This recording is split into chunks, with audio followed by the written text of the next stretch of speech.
Reports suggest the Trump administration is facing a mounting discontent from its allies in the Persian Gulf. One official said there's a belief in the region that the U.S. is more focused on defending Israel and U.S. troops there, while they, on the other hand, are left to face Iran's drones and missiles alone. It comes amid renewed Iranian attacks on a U.S. base in Kuwait. Iran has targeted Iraq, Jordan, Kuwait, Bahrain, Saudi Arabia, Oman, Qatar, and the UAE in response to U.S. and Israeli strikes. Iran's state media says drones have targeted American military bases in Kuwait in large numbers. And the government is vowing more is yet to come. We can talk now to Giorgio Cafiero. He's the CEO and founder of Gulf State Analytics. That's a geopolitical risk think tank based in Washington, D.C. He's also an assistant professor at Georgetown University. Welcome back to DW, Giorgio. Now, Iran has been striking U.S. military facilities in the Gulf since the very first day of this war. How much damage have they been able to do to the American infrastructure in the region? Yeah, thank you so much. Really great to be with you. As of 2 days ago, the amount of damage done to U.S. military assets in the region was about $1.9 billion, actually. All right. What does that mean in practical terms, though? What does that mean in terms of striking capabilities and also, of course, in terms of security for the service members working there? Well, the Iranians are clearly able to wage attacks on U.S. military installations in the GCC countries and other parts of the Middle East, too, that will prove very costly from a financial standpoint. When we look at the amount of money that Iran has to spend on the drones and the missiles required for these attacks, and then we look at the amount of money that this costs U.S. taxpayers, it's very favorable to Iran in terms of the ratio. So the Iranians are capable of making the Americans bleed. If this becomes a prolonged war, it will be very costly in terms of U.S. treasure. It can also prove costly from the standpoint of American lives that are lost in this war that the United States and Israel decided to start late last month. We're about 1 week into this conflict, and there has been loss of U.S. life, and the Iranians understand that there is a huge political price that the Trump administration is going to pay for that. If this conflict drags on and more Americans in uniform lose their lives, this will make the war probably increasingly unpopular at home in the United States. Yeah. And Iran understands how these politics play out in America. And it wasn't very popular to begin with. Iran also, very soon after this war kicked off, started striking civilian and energy infrastructure across the Gulf. What's Tehran's calculus here, you think? Great question. So Iran understands that the GCC countries have very little appetite for a war in the Gulf. The GCC countries did not want the United States and Israel to begin bombing Iran, and they did a lot to try to avert this conflict. However, the U.S. and Israel waged this war anyway, and now the GCC states are caught in the mix. They are suffering as collateral damage. The Iranians have been targeting these GCC countries, going after not only U.S. military installations in the Gulf, but also civilian targets, as you mentioned, hotels, airports, apartment complexes.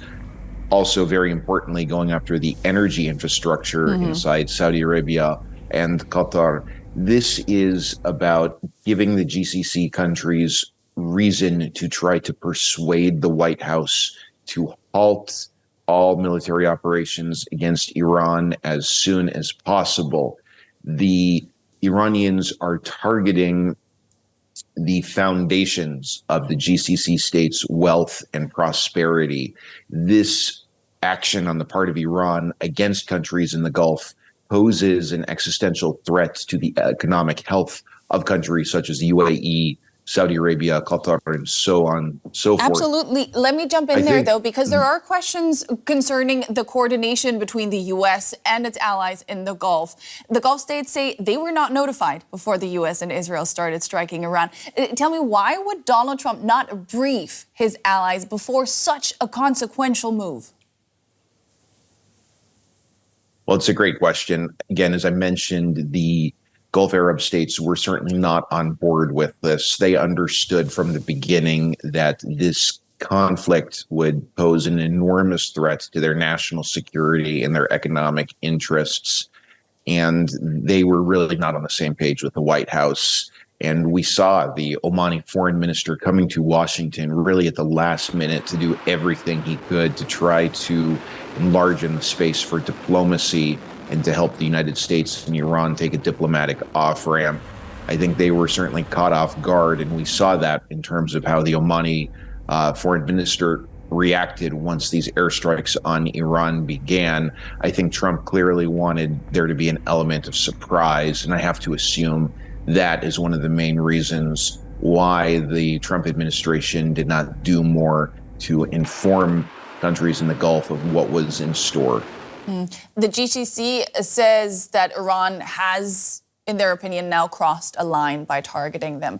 Do you see a scenario in which these countries would get more actively involved in the war? Well, I certainly think that from the Iranian standpoint, that's a risk. And that's one of the ways in which Iran's retaliatory attacks might backfire against Tehran. Again, the GCC countries were not in favor of the U.S. and Israel waging this war. They saw this as completely unnecessary and dangerous.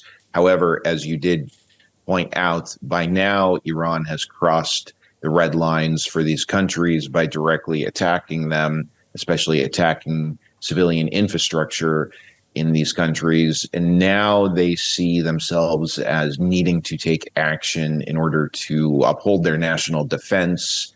And we are hearing a lot of talk about some in the GCC probably taking direct military action against Iran. I think that as this conflict continues, they will feel as if they're under more pressure to respond in such a manner.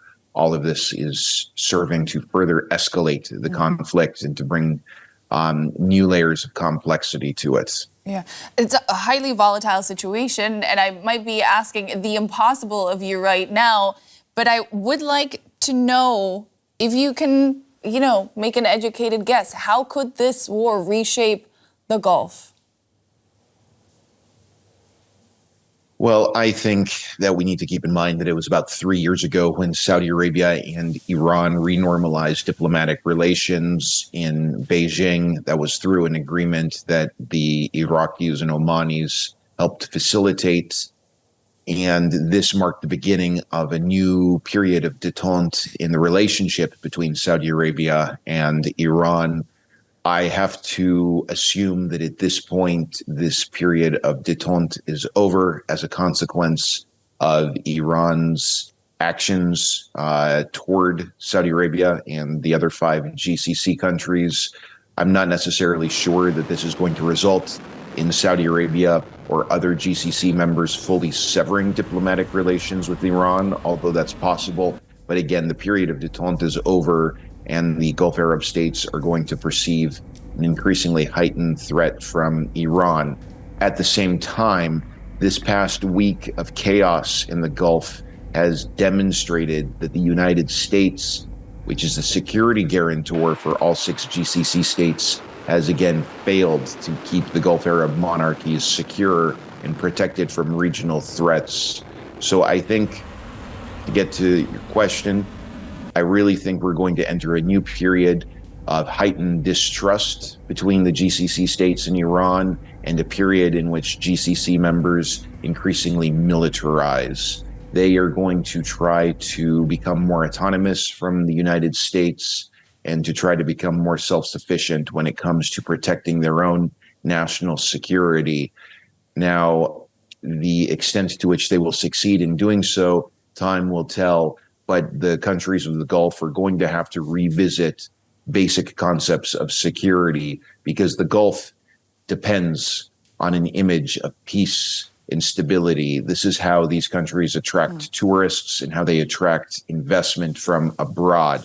With the Gulf on fire this past week, that image has been completely destroyed.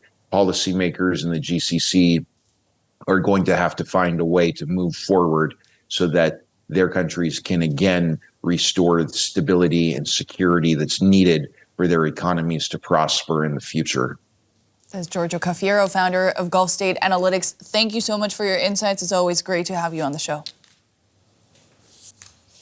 And a quick summary now of the latest developments in the war. Israel's military says it has started a new wave of strikes on Iran, targeting regime infrastructure in both Tehran and Isfahan.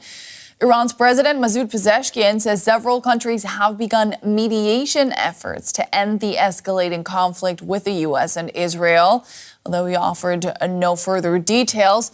Meanwhile, U.S. President Donald Trump wrote on his social media platform Truth Social that there will be no deal with Iran. Instead, he called for, quote, unconditional surrender. He said the U.S. and its allies would afterwards work to rebuild Iran.